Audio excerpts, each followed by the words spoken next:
సనాతన హిందూ వ్యాపార సామ్రాజ్యానికి ఒకప్పుడు గుండెకాయలా విరాజిల్లిన మహానగరం బందరు నేడు మచిలీపట్నముగా పిలువబడుతున్న ఈ పుణ్యభూమికి కేవలం భారతదేశంలోనే కాదు, ప్రపంచ చరిత్రలోనే ఒక అసాధారణమైన స్థానం ఉంది.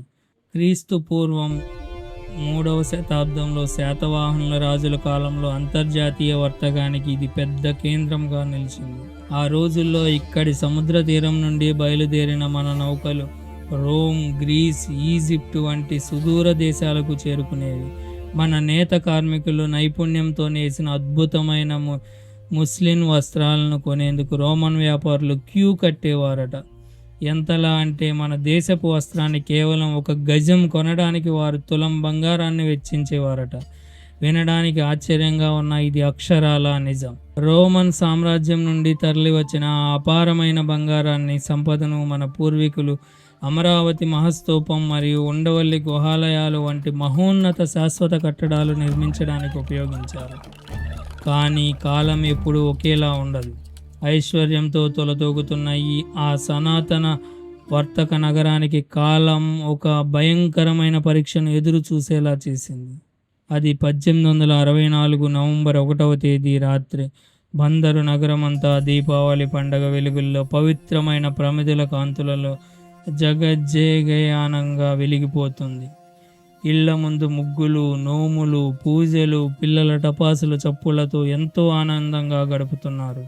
ఆ పండగ సంబరాల్లో మునిగిపోయిన ఎవరికీ తెలియదు సముద్ర గర్భంలో ఒక భయంకరమైన రాక్షసుడు నిద్రలేస్తున్నాడని. గంట గంటకు వాతావరణం మారిపోతుంది. ఆకాశం అంధకార బంధురంగా మారింది. పిడుగుల శబ్దాలు గుండెలు పగిలేలా మారుమోగుతున్నాయి.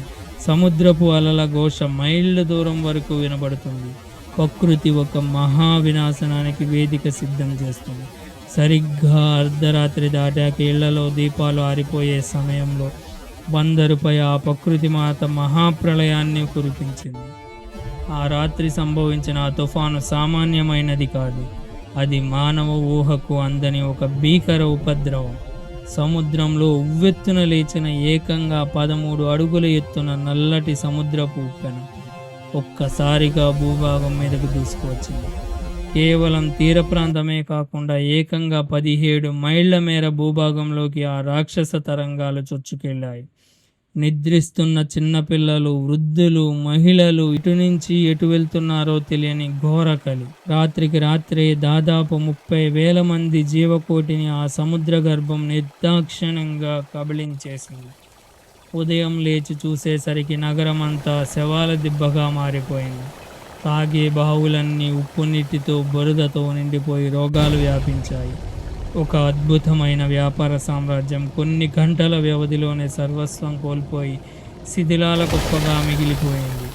ఆ రాత్రి జరిగిన వినాశనం వింటే కళ్ళలో నీళ్లు తిరుగుతాయి. అయితే ఇంతటి భయంకరమైన సర్వనాశనం చేసిన ప్రళయంలో కూడా ఒక పరమ విచిత్రం, ఒక అంతు చిక్కని ఆధ్యాత్మిక రహస్యం దాగి ఉంది.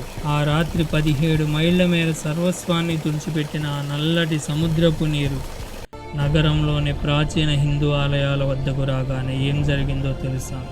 13 అడుగుల ఎత్తున వచ్చిన ఆ ఉప్పెన నీరు ఆలయ ద్వారాల వద్దకు, ఆ మెట్ల వద్దకు రాగానే ఒక్కసారిగా ఆగిపోయింది. ఆలయ ప్రాంగణాలు, గర్భగుడిలో ఉన్న దైవ విగ్రహాలు మాత్రం తడిసిపోకుండా, చెక్కు చెదరకుండా నిలిచాయి. చుట్టుపక్కల ఇళ్లన్నీ కొట్టుకుపోయిన ఆ రాతి కట్టడాలు మాత్రం కదలకుండా దైవిక కాంతితో ప్రకాశించాయి.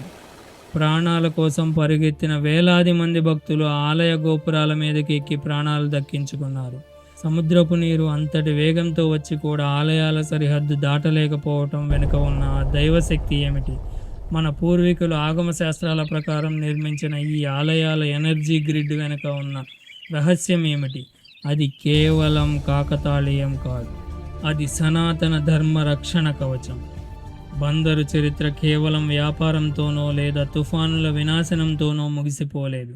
అది ప్రళయాలను సైతం ఎదుర్కొని కాలగర్భంలో కలిసిపోకుండా తట్టుకొని నిలబడి సనాతన విశ్వానికి పరాకాష్ఠ. భౌతికంగా నగరం దెబ్బతిన్నా ఇక్కడి ఆధ్యాత్మిక పునాదులు మాత్రం సనాతన ధర్మాన్ని మళ్ళీ నిలబెట్టాయి.